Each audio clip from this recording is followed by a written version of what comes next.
네, 안녕하세요. 국민의힘 최승재 의원입니다. 2021년 1월 13일 오늘의 주요 뉴스와 역사 속 오늘 말씀드리도록 하겠습니다.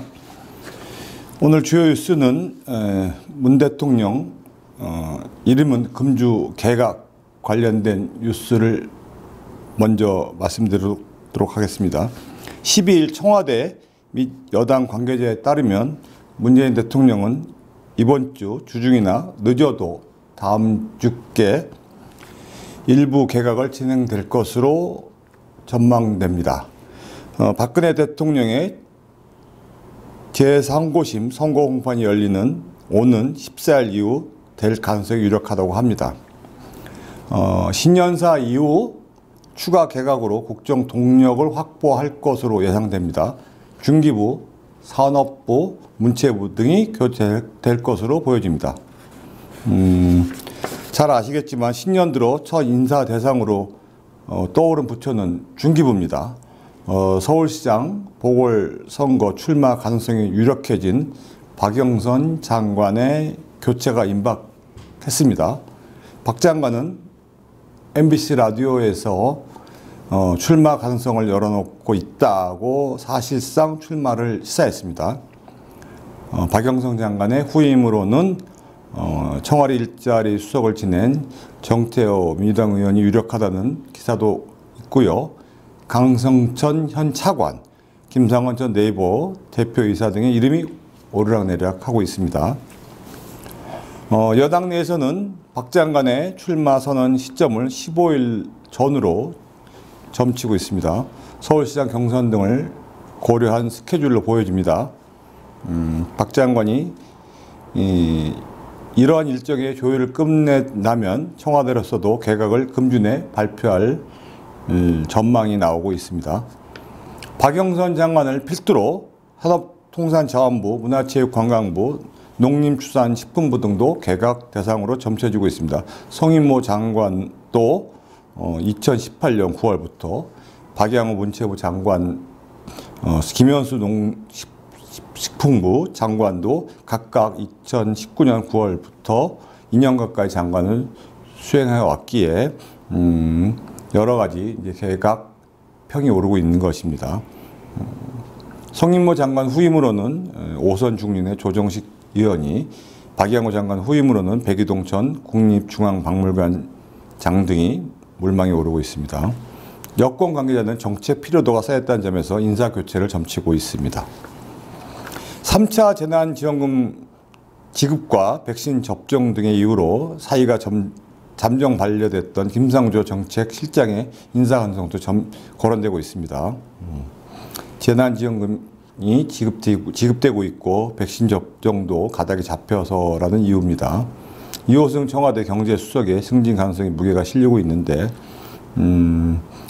국정운영 방향성이 제시됐기에 문 대통령이 이를 수용할 후속 방안으로 인사를 준비한 것으로 알려지고 있는데 아마 장관이 지금 교체되고 인사가 이루어지고 난 다음에 하루빨리 국정이 좀 안정이 돼야지 국민들이 좀 민생에서 좀 안정을 찾지 않을까 생각이 듭니다. 지금 코로나 전국에서 빨리 정치 또 국정이 안정되기를 국민들이 바라고 있다는 사실을 청와대가 좀 인식해 줬으면 합니다. 다음 뉴스입니다. 원전 마피아 언급한 이낙연 더불어민주당 대표, 무책임 반박한 한수원 사장이 오늘 큰 뉴스입니다. 정재훈 한국수력원자력 사장이 월선 원전에서 삼중수소가 유출되지 않았다. 극소수 환경운동가가 주장한 무책임한 내용이 확산되는 일은 없어야 한다라고 밝혔습니다. 탈원전을 이끄는 한수원의 최고 경영자가 이낙연 여당 대표에 항거한 것이 아니냐는 분석이 확산되고 있답니다. 이례적인 일이죠. 정 사장은 12일 월성 원자력 본부를 찾아 현장을 점검하고 일각의 방사능 우려에 대한 팩트와 과학적 사실에 기반해 원칙대로 대응하라고 지시한 것으로 알려졌고 전날 SNS에서 원자력 안전위원회도 월성 원전의 삼중수소 유출이 없었다고 결론을 냈습니다. 이 같은 정 사장의 언행은 여당 지도부의 움직임과 전면 배치되는 것으로 이낙연 대표가 전날 최고위원 회의에서 월성 원전에서 방사능수소가 유출됐다, 원전 와피가 관여됐다, 확인해 봐야 된다. 김태년 민주당 원내대표가 10일 원내대책에서 월성 원전 부지 지하수가 삼중수소에 오염된 것으로 드러났다. 국회 차원의 조사 필요성을 면밀하게 검토하겠다 한 거에 대한 대응으로 보여집니다. 환수원 오조도 여당이 검찰의 월성 1호기 경제성 조작 의혹 수사를 피하기 위해서 정치적 물타기를 한다고 반박했습니다. 여당이 월성 원전 방사능 수소 유출 은폐와 관련해서 원전 마피아 관련 여부를 밝혀야 한다고 주장하자 야당은 즉각 가짜 뉴스 퍼뜨리를 중단하라고 반박했습니다. 여당의 원내대표가 방사능 물질인 삼중수소가 배출 경로를 벗어나 유출된 원인을 찾지 못하고 있다면서 방사능 오염 규모, 원인, 관리 부실 여부를 전면 조사해야 한다고 얘기했죠. 민낙연 대표도 7년 전부터 제기된 삼중수소 유출 의혹이 왜 규명되지 못하는지, 누군가 은폐해 있는지, 마피아 뭐 이런 하면서 의혹을 계속 얘기했습니다. 이 내용은 환경단체인 경주환경운동연합이 월성 3호기 터빈 건물 지하수 배관 개통에서 액체 폐기물 배출 기준치가 3에서 삼중수소가 검출됐다고 주장한 바를 그대로 얘기한 겁니다. 근데 이게 과학적 근거가 정치적 물타기를 한다고 야당이 또 반박한 겁니다. 이게 팩트가 과학적 기반이 있는지에 대해서는 사실은 극소수 운동가가 주장한 무책임한 내용이라는 내용들이 많습니다. 왜 그러냐면 이 정재훈 한국수력원자력 사장이 또 주장한 거고요. 학계에서도 이렇게 주장을 합니다. 특히나 정용훈 카이스트 원자력 및 양자공학과 교수는 월성 주변 지역 주민의 삼중수소로 인한 1년간 피폭량은 바나나 6개나 멸치 1g을 섭취했을 때랑 비슷한 수준이다. 월성 방사능 이야기는 월성 수사 물타기로 이해한 것이다. 주한규 서울대 원자핵공학과 교수는 원전 마피아는 없고 원자력에 대한 애정을 갖고 있는 사람들이 양심에 따라 진실을 알려고 목소리를 내고 있을 뿐이다 라고 얘기했습니다. 원전업계 관계자들은 정부가 원전 마피아 운운하며 부품업 기업들을 고사시키기 위해서 정부 보조금으로 운영되고 있는 비료와 보조금 빼먹기가 난무하는 태양광 복마전에서 침묵하고 있고 원전 마피아보다 태양광 마적단이 더 문제라고 주장했습니다. 이게 이제 이런 문제가 사실은 이 옛날에 보면은 마피아 얘기를 하면서 의혹 수준을 얘기하면서 마치 옛날 광우병 같이 문제 제기를 하는 것이 아니냐, 광우병 시즌 2가 시작되는 것이 아니냐라는 얘기가 나온 거고, 이 정재훈 사장이 수자력 원적 사장이 반박한 부분이다. 아마 이게 이 한수원 조사하고 감사원에 조사하니까 물타기가 일어나는 것이 아니라는 의혹이 나오고 있어서 이 부분이 어떻게 지금 조사가 검찰 조사가 이루어지는데 어떻게 이루어질지 여당의 책임 있는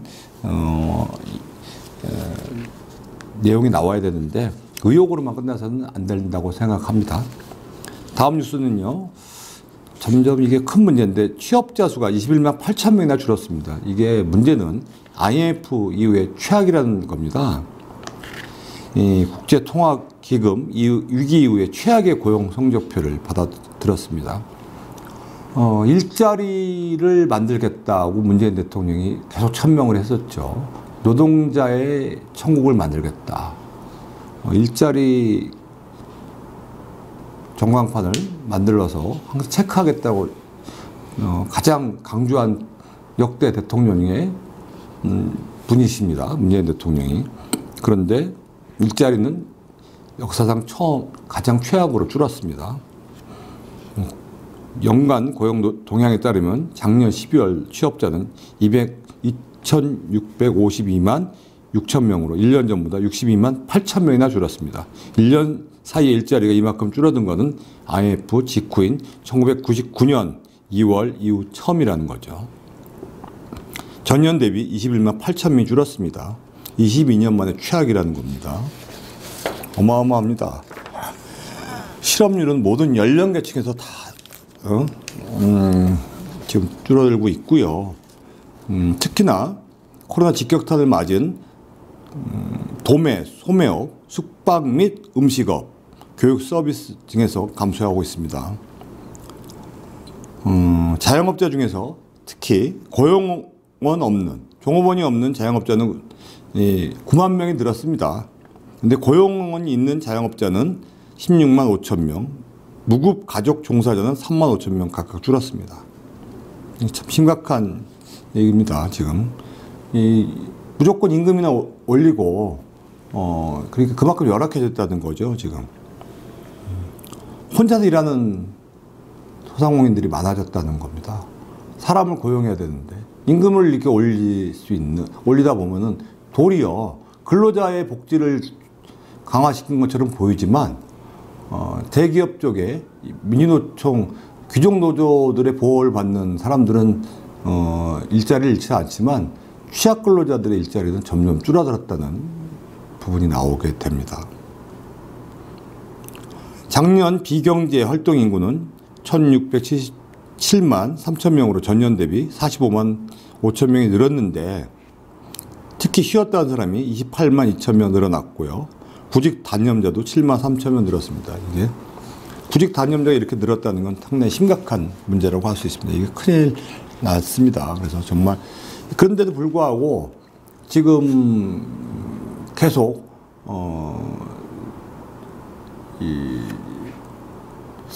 관련된 노동 관련된 예산들은 지금 급격하게 소진되고 있거든요. 그래서 지금 일할 수 있는 환경을 좀 만들고 일할 수 있는 의욕을 좀 만들어줘야 되는 부분인데, 지금 또 산업 현장에서는 사람을 못 구해서 지금 난리가 나는 부분이 있습니다. 그래서 이런 부분들이 참 아이러니한 부분들을 해결해야 된다고 생각을 합니다. 다음 뉴스는요. 국회는 중대법, 대법원 산업안전법 형량 10년 6월로 늘렸다. 국회는 지난 8일 잘 아시다시피 중대재해기업처벌법을 제정했습니다. 이어 대법원은 산업주의 산업안전보건법상 의무 위반으로 노동자가 사망했을 때 최대 10년 6개월을 선고할 수 있도록 양형 기준안을 마련했습니다.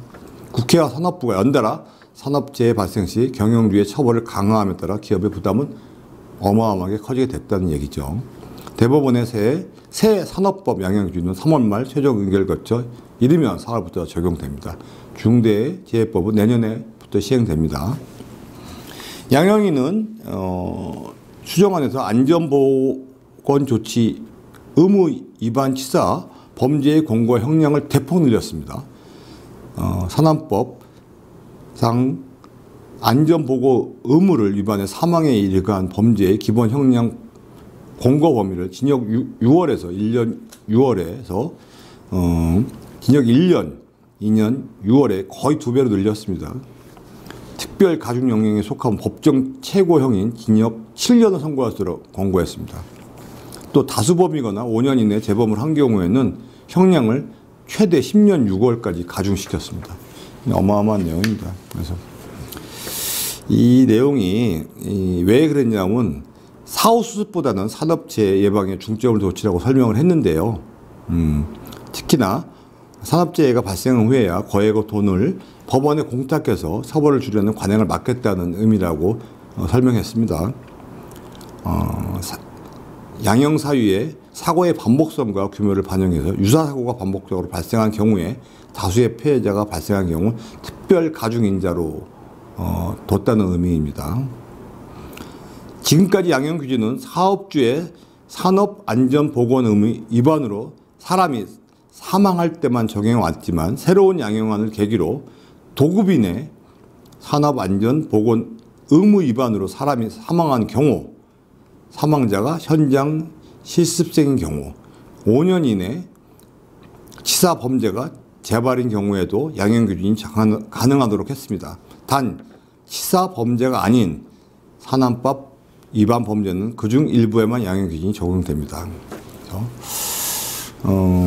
이 대법원 기준안은 이게 이재갑 고용노동부 장관이 직접 김영란 대법원 양형위원장에게 요청한 것을 계기로 이번에 최고 형량을 늘렸다고 했습니다. 법조계에서는 중대재해법 제정에 이어 기존 산업법 양형 기준까지 강화돼 기업 측 부담은 매우 커졌다는 분석이 나오고 있습니다. 박지순 고려대 법학전문대 교수는 기존 산업법 구조가 형법처럼 명확하지 않고 의무 위반 범위가 모호한데 새로운 중대재해법 제정까지 이어져 기업 입장에서는 처벌 만능주의라고 받아들일 수밖에 없다. 기업이 지킬 수 있는 법을 만들려면 양형 형량만 늘릴 게 아니라 기준을 명확하게 제시할 거라고 밝혔습니다. 이제 두 개 이제 산업법하고 중대재해법에 대해서 이제 구분을 좀 이제 혼란이 있다고 얘기하는데 이거는 정확하게 얘기하면 산업법은 현장 책임자를 하는 거고 중대재해법은 기업과 경영 책임자를 주로 책임을 묻는 거라고 생각하시면 됩니다. 산업법 처벌 대상에 포함되지 않는 대표이사는 중대재해법에 적용을 받습니다. 중대재해법과 산업법이 중복된 부분은 헌법상 하나의 죄, 복수의 처벌 조항에 있을 경우 형량이 높은 쪽을 적용하므로 결과적으로 형량이 높은 중대재해법에 적용되게 된다고 보시면 됩니다. 마지막 뉴스는요, 오늘 나오는데 여러분들 이제 이 소상공인들이 지금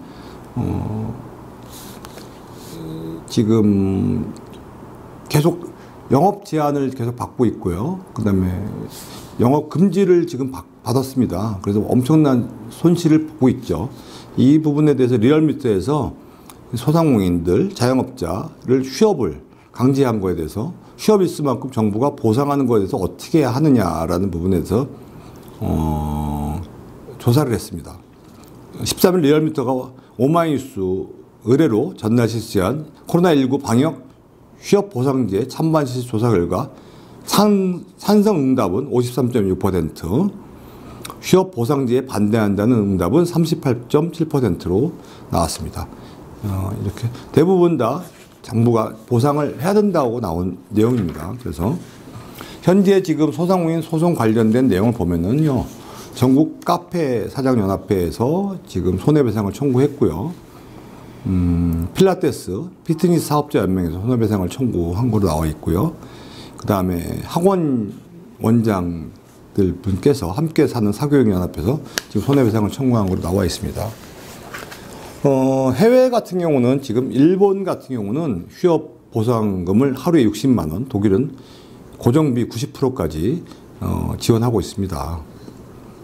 영업의 자유가 존중하지 않는 우리나라만 지금 거의 재난지원금이라는 이름하에 뒷거리만한 보상을 하고 있죠.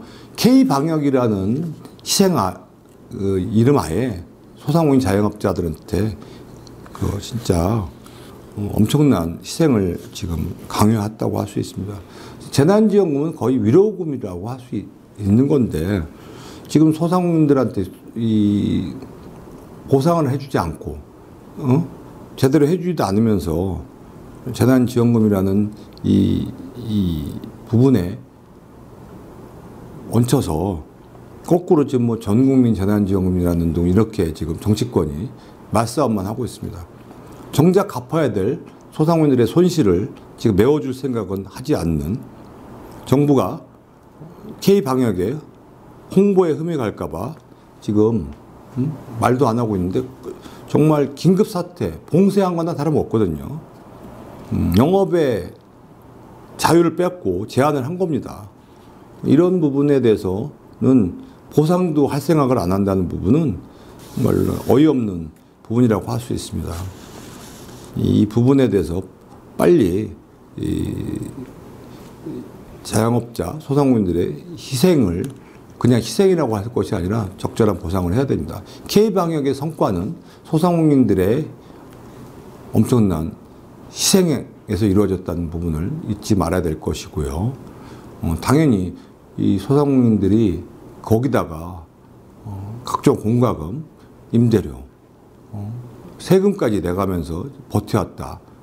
이거는 반드시 엄청난 반발을 일으킬 수밖에 없다는 부분을 생각해야 됩니다. 총리가 괜히 눈물만 흘릴 것이 아니라 실질적인 보상책을 내놔야 된다고 생각을 합니다. 오늘 1월 13일 역사서 오늘 말씀을 드리도록 하겠습니다. 1964년 초대 대법원장인 김병로 선생님께서 사망을 하셨습니다. 김병로 선생님은 독립운동가이시고 통일운동가이시고 법조인이시고 정치가이십니다. 일제강점기에는 신간의 활동에 참여하셨고요. 인권 변호사로도 활약하셨습니다. 이인 허언과 함께 조선의 3대 민족 인권 변호사로 명망을 날리셨습니다. 대한민국 사법, 법제, 입법, 법조인류의 내규등이 전부 그로부터 나왔다고 할 수 있고요. 명실상 무한 사법부의 수장이셨습니다. 사법부의 독립을 해서 항상 청렴을 강조하셨고요. 사법관으로서 청렴한 본분을 지킬 수 없다고 생각할 때는 사법부의 유신을 위해 사법을 용감히 떠나야 된다고 항상 말씀을 하셨죠. 사법부의 압력을 가하는 이승만 정권과 심심치 않게 대립을 하셨죠. 이 있으면 항소하시라는 명언을 항상 남기셨습니다. 발췌 개헌이 헌법에 위반된다는 판결에 자신을 임명해준 이승만 대통령에게 불만을 내세웠습니다. 삼권 분립이라는 부분을 정확하게 주장을 하셨던 분이고 그 부분에 대해서 하셨고 헌법이 행정수반보다 우선시된다는 얘기를 지키셨던 분입니다. 대한민국 헌법의 가치와 자존심을 가장 우선시 여겼던 분입니다. 지금 현재를 보면은 삼권 분립이 도대체 있는지, 헌법의 가치가 어디 있는지, 헌법의 가치라는 게 도대체 있는지 없는지조차도 모를 정도로 헌법의 가치를 훼손시키고 있습니다. 지금 헌법의 가치를 마음대로 대통령이라는 사람이 마음대로 해석하고 있고 국가의 권력이 어디서 나오는지조차도 헷갈리게 만들고 있습니다. 정부 편을 안 들면 대통령이 반대편이면은 전부 적으로 간주하는 것은 현재 지금 상황입니다. 이게 국가 발전이라는 이름 하에 도대체 헌법을 마음대로 해석하는 이런 부분들이 지금 일어나는 현상입니다. 그런 의미에서 본다면 이 김병로 김병로 선생님의 어떤 정신이 다시 한번 지금 되새기게 됩니다. 그래서 삼권 분립이라는 의미가 얼마나 중요한 의미가 있고 이 헌법의 가치가 얼마나 중요했는지에 대해서 다시 한번 세계에서 오늘 역사에서 다시 한번 소개시켜 드렸습니다. 이상으로 오늘의 주요 이슈와 오늘의 역사를 말씀드렸습니다. 감사합니다.